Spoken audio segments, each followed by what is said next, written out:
Hi, I'm Figment.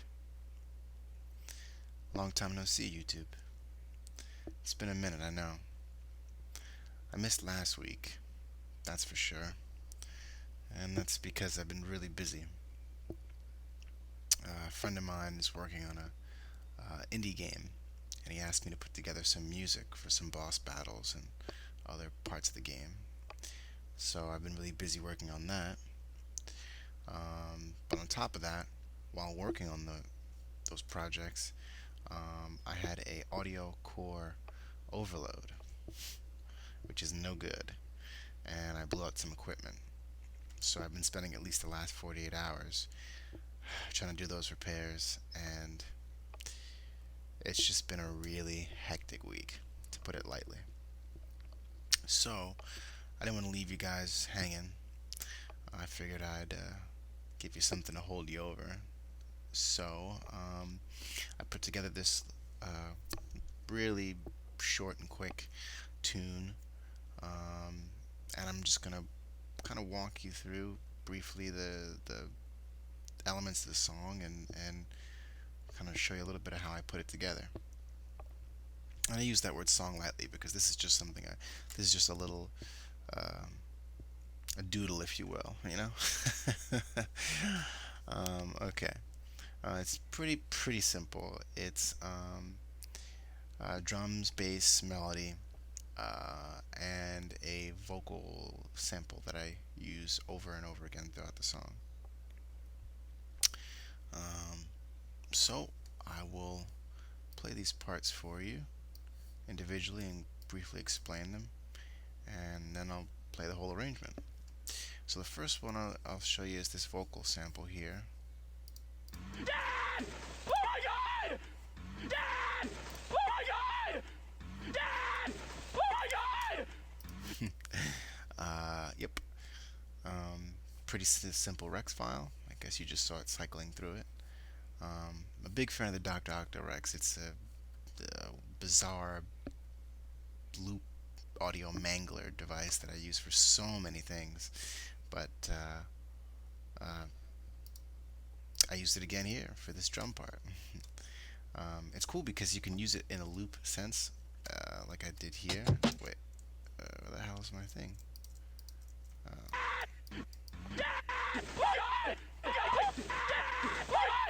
You know, or in the case of these drums, I like to use them individually for their to basically create some quick slices and create some quick drum patterns, like this one.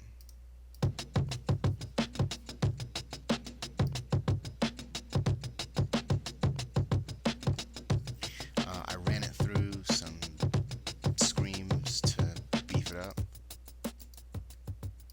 See? Not too exciting, is it? But with some compression and a little bit of scream distortion over it, beef those drums up quite a bit.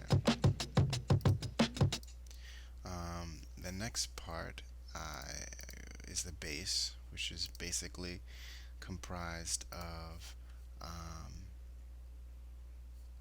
it's made from a Sega Master System patch that I created.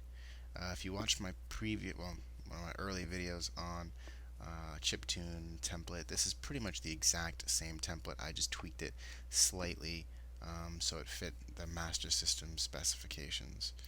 It's pretty much just an extra square wave that the Nintendo didn't have. So the bass sounds like this.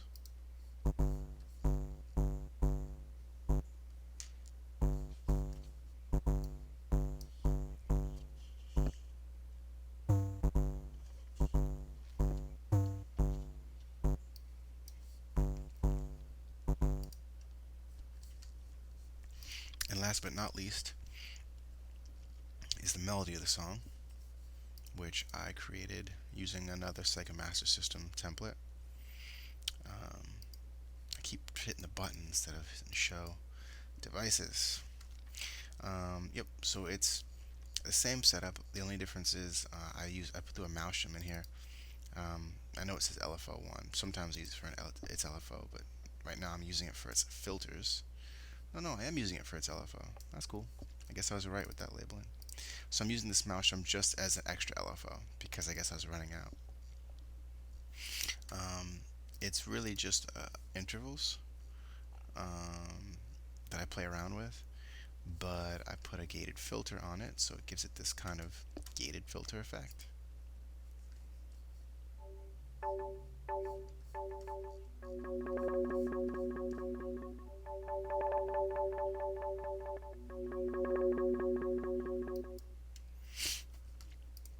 And that's pretty much all the elements of the song. There's some only yeah, the only difference is there's some automation here, automation on some of the mix channels and automation on that delay line that was connected to our vocal sample that I showed you earlier. So, without further ado, here's the little arrangement.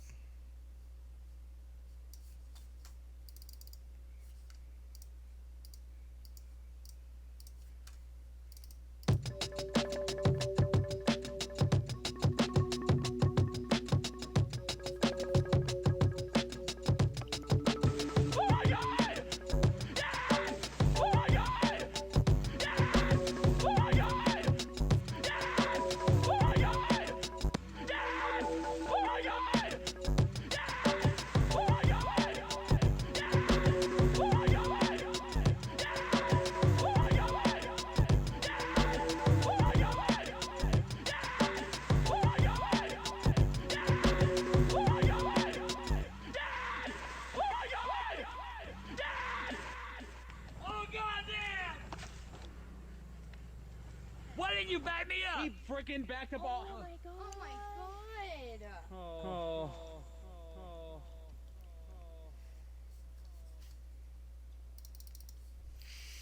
So there you go. There's a little look into my beat making process. Um, if anything, guys, as always, the thing to take away from this is go out and make music. Experiment.